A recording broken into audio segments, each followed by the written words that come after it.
Maithili express की शानदार प्रस्तुति।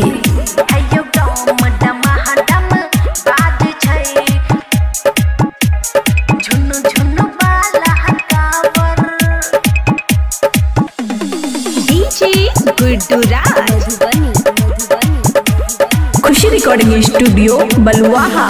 बाबा शिव हे यो बाबा शिव जोगिया के डमरू डम डमहा डम बाजे छै। हे यो डम डमहा डम बाजे छै। सब कावरिया हे यो सब कावरिया डीजे पर छम छमा छम नाचे छै। बाबा शिव जोगिया के डमरू डम डमहा डम बाजे छै। हे यो डम डमहा डम बाजे छै। सब कावरिया सब कावरिया हे यो डम डमहा डम डीजे गुड बजवाई डीजे गुड बजवाई डीजे गुड बजवाई हे यो डम डमहा डम बाजे छै। खुशी रिकॉर्डिंग स्टूडियो बलुआहा।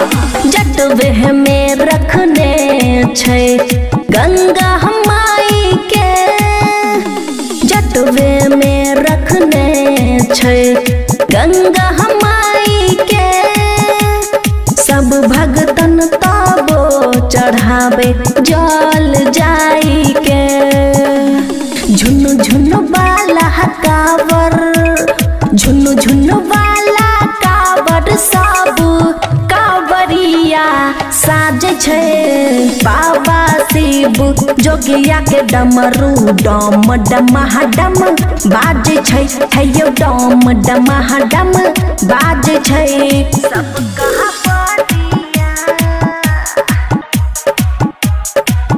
हे यो डम डमहा डम डीजे गुड बजवाई डीजे गुड बजवाई डीजे गुड बजवाई हे यो डम डमहा डम बाजे छै।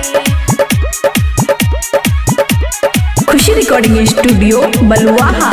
हर दम रहै भोले बाबा निस में मगन। हर दम रहै भोले बाबा निस में मगन।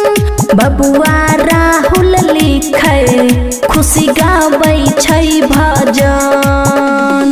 अमन सत्यम बाबू अमन सत्यम बाबू बाबा के भक्ति में नाचे छै। भोले भंडारी के डमरू डम डमहा डम बाजे छै। हे यो डम डमहा डम बाजे छै। सब कावरिया। खुशी रिकॉर्डिंग स्टूडियो बलुआहा।